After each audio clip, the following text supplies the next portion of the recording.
Olá. Bem, hoje a nossa discussão vai ser em torno de um método de otimização para problemas com restrições. Nós vimos no capítulo 5 métodos de otimização para problemas irrestritos, método gradiente, por exemplo, método de Newton, método dos gradientes conjugados, métodos quasi-Newton, etc. Mas aqueles eram para problemas irrestritos. O que a gente vai ver hoje é um método para problemas com restrições. E esse método é o chamado método de penalidade. Existem vários métodos, a gente vai discutir um deles hoje, que é o método de penalidade externa. E, basicamente, a ideia desse método é fazer um problema com restrições recair num problema irrestrito, ou numa família de problemas irrestritos, e resolver cada problema irrestrito desse e, enfim, gerar uma sequência ou uma família de problemas e de pontos que se espera que convirja, que as soluções convirjam para a solução do problema original. Então, é chamado método de penalidade externa. Então, os problemas irrestritos que nós vimos, eles, apesar de não aparecerem diretamente na modelagem de um problema real, da maioria dos problemas reais, eles acabam sendo usados, muitas vezes, como parte da solução de um problema com restrições. Então, basicamente, a história é mais ou menos como a gente vai ver agora nessa discussão aqui de método de penalidade externa. Então, aqui o nosso problema geral de otimização: minimizar uma função f sujeito a restrições de desigualdade, restrições de igualdade, né? Associado a esse problema geral, a gente tem o conjunto viável, que nós já definimos, né? O conjunto dos pontos do Rn que satisfazem as restrições. E o que a gente vai fazer aqui? A gente vai associar a cada ponto uma medida de inviabilidade, que é mais ou menos medir a violação das restrições. Se um ponto é viável, não viola nenhuma restrição, e a gente diz então que a violação é zero, ou a medida de inviabilidade é zero.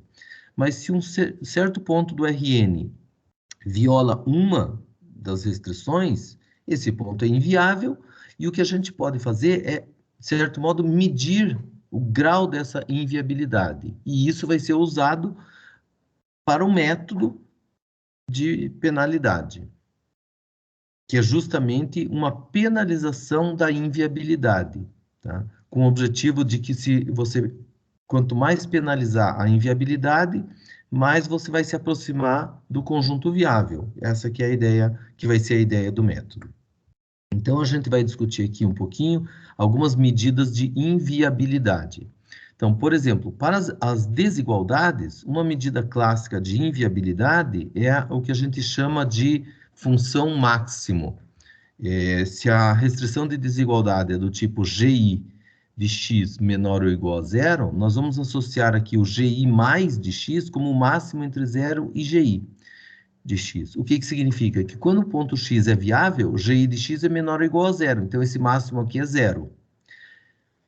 Quando ele é inviável para essa restrição GI, significa que GI de x é maior que zero. E, portanto, esse máximo aqui é um número positivo. Então, basicamente, a violação das restrições vai ser zero quando o ponto é viável para aquela restrição, quando aquela restrição não é violada, e vai ser um número estritamente positivo quando aquela restrição é violada. Então, para as desigualdades, essa função mede a violação de cada restrição.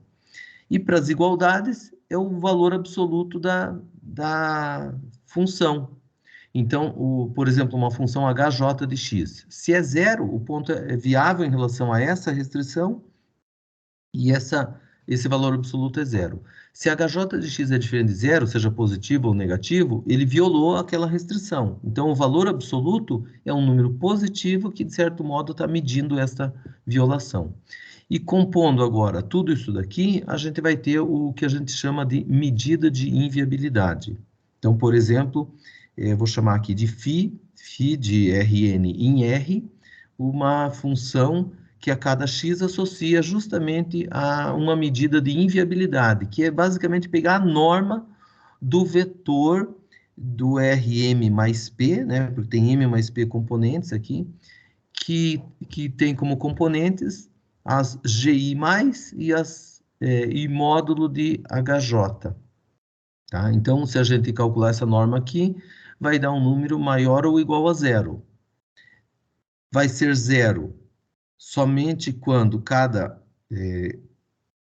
componente aqui é zero e, portanto, quando o ponto é viável, e vai ser estritamente maior que zero se alguma dessas componentes aqui for diferente de zero, for positiva. Daí essa norma vai ser estritamente maior que zero. Então essa norma aqui, essa função φ aqui, ela vai medir a inviabilidade. Então um ponto é viável se e somente se a φ desse ponto é igual a zero. Tá? Exemplos. Se a gente pegar a norma do máximo, né, pegar o máximo entre esses elementos, é um exemplo de medida de inviabilidade. Um outro exemplo é a norma da soma. E um outro exemplo mais conveniente para nós aqui é a norma euclidiana dessa função φ, que é elevar ao quadrado cada componente e somar. Qual a vantagem dessa aqui em relação às outras? Essa aqui é diferenciável.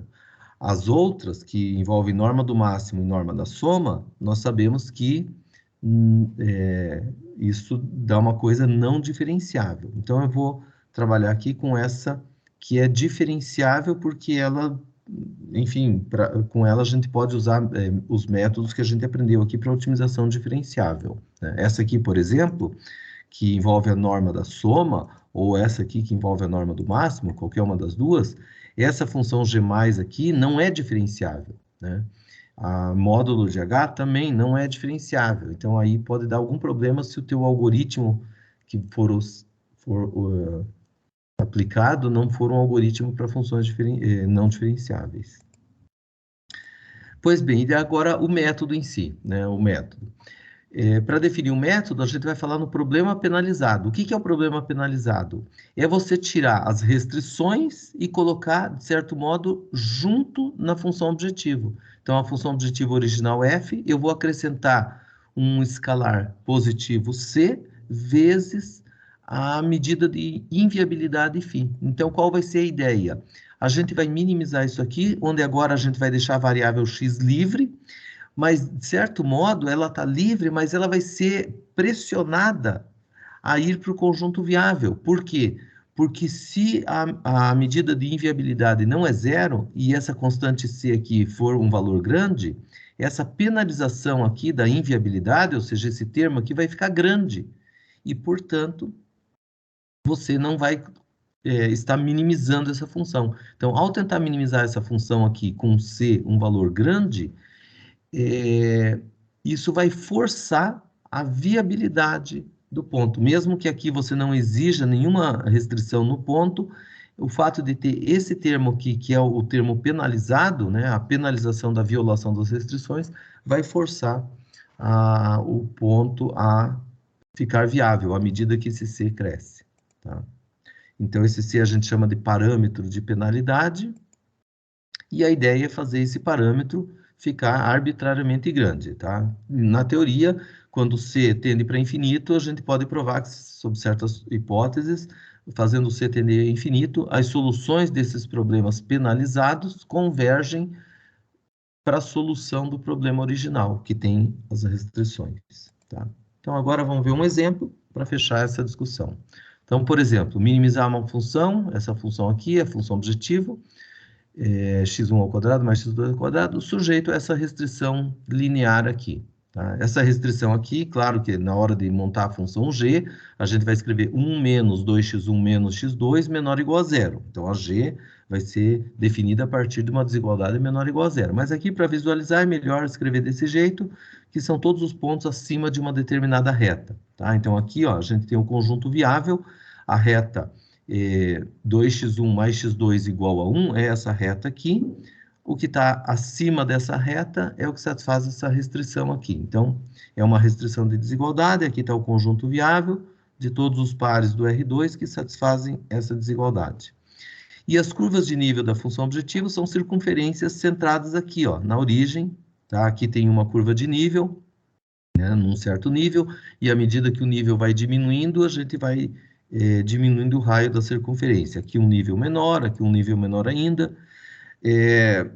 A diferença aqui, essas três curvas de nível, é que essa aqui, apesar de ter um nível menor, de ter um valor menor da função, não pega nenhum ponto viável. Então, dentre todos os pontos viáveis, qual é o que tem o menor nível? É esse ponto aqui, tá? Esse aqui é o minimizador dessa função nesse conjunto viável.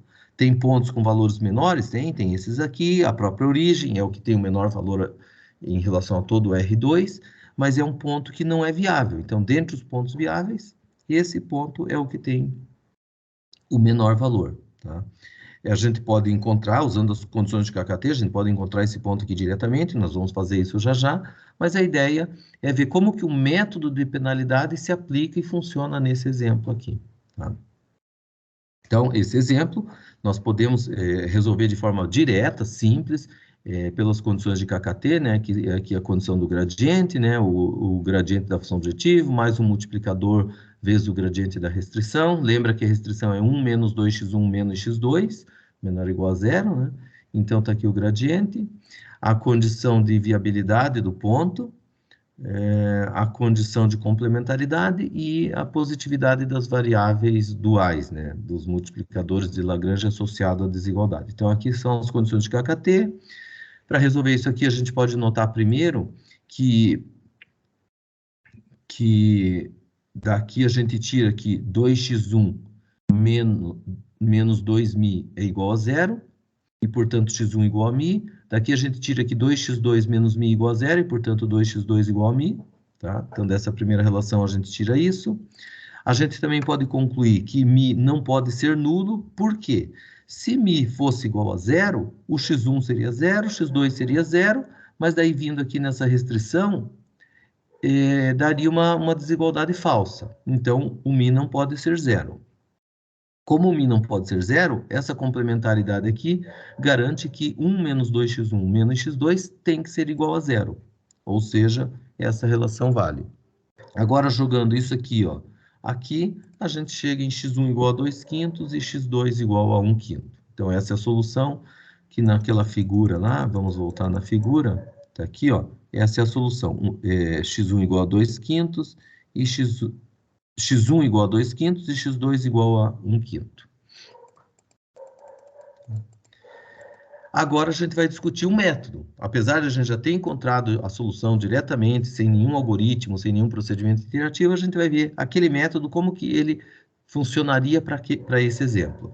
Então, aqui a função objetivo, mais o parâmetro de penalidade, vezes a medida de inviabilidade, que é o máximo entre 0 e a g. Só tem uma restrição de desigualdade, não tem igualdade, então essa é aquela função lá, considerando a norma euclidiana.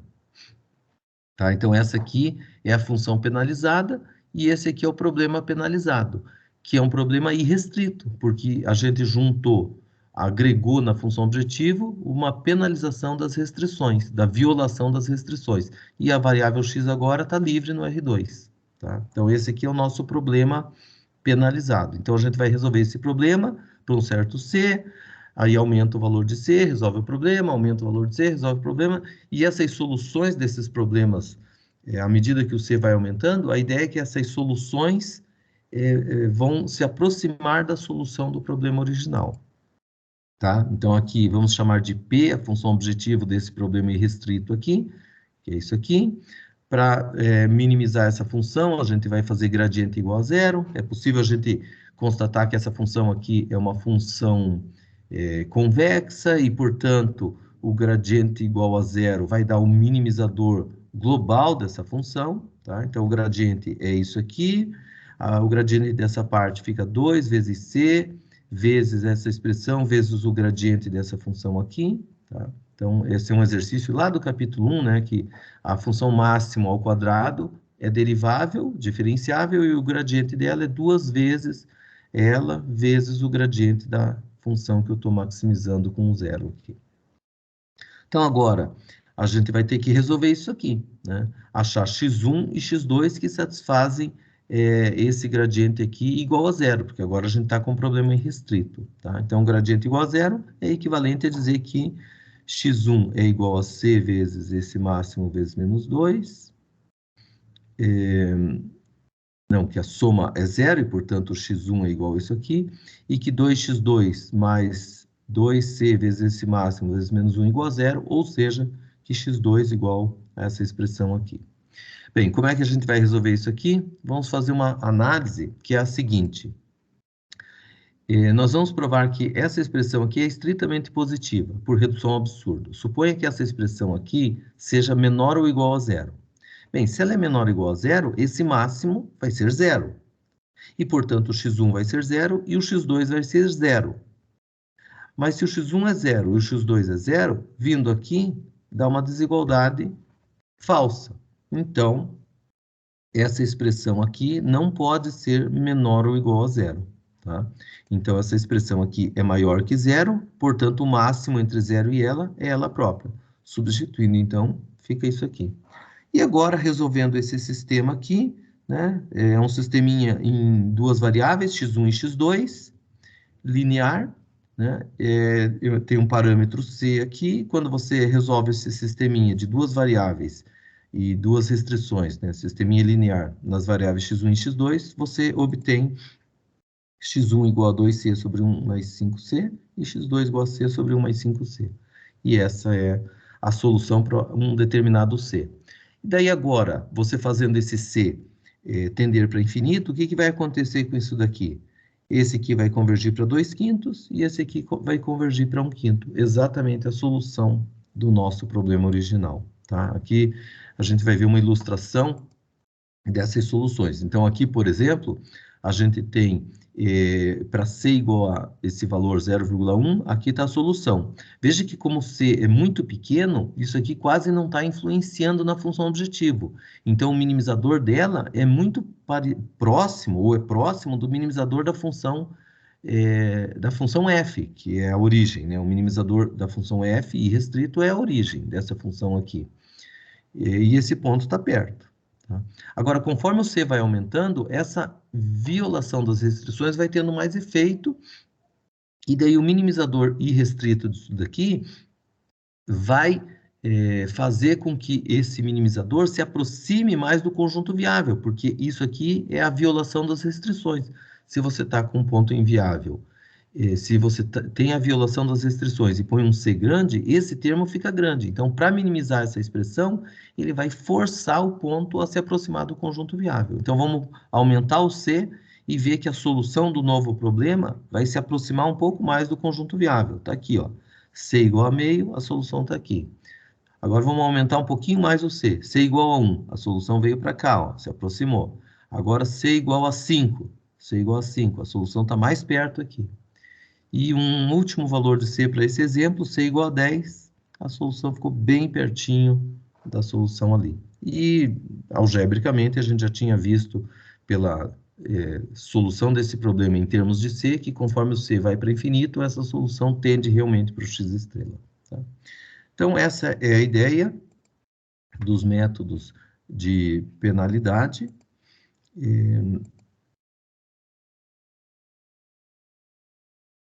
Então, com isso a gente encerra essa discussão.